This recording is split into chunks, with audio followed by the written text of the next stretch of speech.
பாதுடன் சீக்கிரமா இருக்கு, நான் எப்படி நம்புறது? சரி, வாமன பெருமாள் வராரு, குள்ளத்துல வந்துட்டாரு, ஒசரமா எல்லாத்தையும் ஆதுக்கு போட்டாரு, அவரோட நான் நம்புறது. அப்போ வராக பெருமாள் தான் சொல்றது யாரு? நம்மாழ்வார். நம்மாழ்வார் எப்பேற்பட்டவர்? 4 வேதத்தை நமக்காக தமிழ்படுத்தி கொடுத்த ருக்குவேதம், யஜுர்வேதம், சாமவேதம், அதர்வண வேதம். இதை நம்மாழ்வார் திருவிருத்தம், திருவாசரியம், பெரிய திருவந்தாதி, திருவாய்மொழி மிக அழகாக பாடிட்டார். அதோடதான் இந்த திருவிருத்தம் என்ற பாசுரத்திலே இதை பற்றி சொல்றார். ஈனச் சொல்ல ஆயினமாக எரிதிரை வையம் மற்றும் ஏனத்துருவாய் இழந்தபிரான். வராகமாக இந்த பூமியை இடர்ந்தெடுத்தானே அவர்தான் நமக்காக நல்ல தெய்வமாக இருக்கார். எப்படி சொல்றது நம்மாழ்வார் அப்படின்னு சொன்னா மிக அழகாக நம்ம பெரியவங்க சொல்றாங்க. இந்த கண்ணை என்ன பண்றாரு? எல்லாத்தையும் விட்டுட்டு வா, எல்லாத்தையும் விட்டுட்டு வான்றார். நமக்கு எதை விடுறதுன்னு நமக்கு புரியல. என்ன சுவாமி, கணவன் மனைவி விட்டுறதா, நம்ம வாழ்க்கையை விட்டுறதா, பணத்தை விட்டுறதா, வீட்டை விட்டுறது, எதை விடுறதுன்னு நமக்கு தெரியலையே.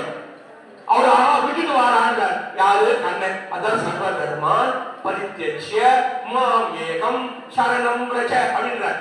சரி, ராமர் என்ன பண்றாரு? மிக சத்ருதேவ பிரபன்னாய தவாஸ்மீதி சாயாசதே அபயம். என்கிட்ட அபயம் வாக்கு வேற ஒண்ணு வேணாம், நான் பாத்துக்கிறேன் அப்படின்னு இவர் சொல்றார். ஆனா இந்த இடத்துல எதை எடுத்து காட்டுகிறார்கள்? ராமரானவர் சத்தியவான். ஒரே காரம், ஒரே பானம், ஒரே வாக்கு அல்லவா? அப்பேற்பட்ட ராமபிரான் சொன்ன வாக்கு நமக்கு உண்மை அல்லவா? பொய்க்குமான்னு சொன்ன அவரோ ஒரு விபீஷண ஆழ்வான் வந்து நிக்கிறாரு மேல, இவனை ஏத்துக்கலாமான்னு ஆராய்ச்சி பண்ணிக்கிறார். யாருகிட்ட? சுக்ரீவ மகாராஜா கிட்ட ஆராய்ச்சி கேட்கிறார்.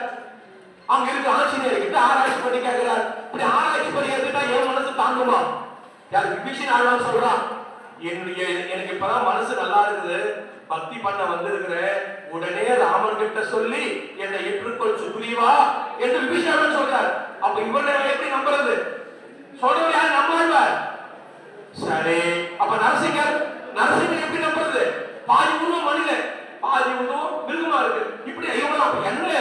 வராக பெருமாள் தான் மிக விசேஷம். என்ன சொல்றாருன்னு சொன்னா, எவன் ஒருவன் என்னை நோக்கி ஒரு தரம் மனசால நினைச்சா போதும், வாயினால பாடினா போதும், கைகளால அர்ச்சனை பண்ணா போதும், அவனை நான் நினைக்கிறேன் அப்படின்னு பூமி பிராட்டிக்கு வராக பெருமாள் சொல்றார்.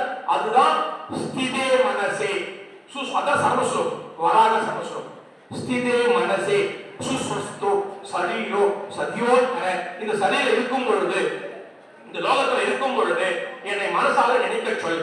உடனே ஆண்டாள் பார்த்தா, அடடே நம்ம சுவாமி இப்படி சொல்லிட்டார். இந்த ஸ்திதே மனசேனா யாருக்கு புரியுது? யாருக்கு புரிய மாட்டேங்குது. நம்ம ஆண்டாளாக பிறந்து தமிழ்ல பாடிடலாம். அதத்தான் ஆண்டாள் என்ன பண்ணிட்டா? வாயினால் பாடு, மனத்தினால் சிந்தி, தூமலர் தூவி தொழுது காட்டினார். அப்ப பகவானை நீங்கள் பகவான் நாமதேயத்தை வாயினால் பாடினால் என்ன சுவாமி இது மாதிரி என்ன நடந்திருக்கா? ஆமா, ஒரு திரௌபதி எவ்வளவு அழகாக 5 கணவன்மார்கள் இருந்தும், 5 கணவன்மார்கள் எப்பேற்பட்டவர்கள்?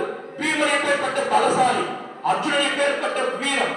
தர்மர் தன் வாயினால நீ அழித்து போவாய் என்று சொன்னால் உடனே அவன் அழிவான். அப்பேற்பட்ட பலசாலிகள் அவர்கள் இருந்தும் திரௌபதிக்கு புடவை பறி போனது. உடனே அந்த அம்மா என்ன பண்றா?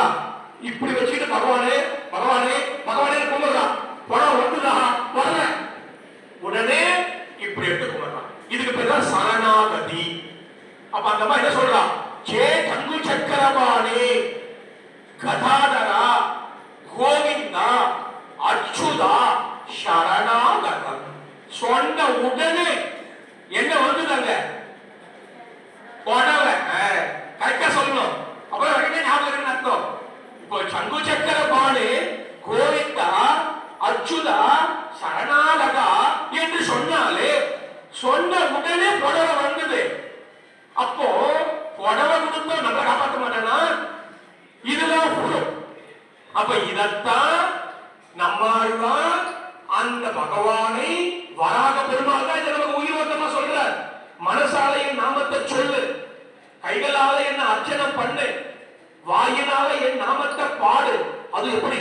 தொண்டரடி பொடியாருவான்னு ஒரு பெரிய மகன் மிக அழகா சொல்றார். மொய்த்த வல் விடையுள் என்று மூன்றெழுத்துடைய பேரால் கத்திர வந்து வந்து பராபதி கண்டு கொண்டார். எப்படி மூன்றெழுத்தான்?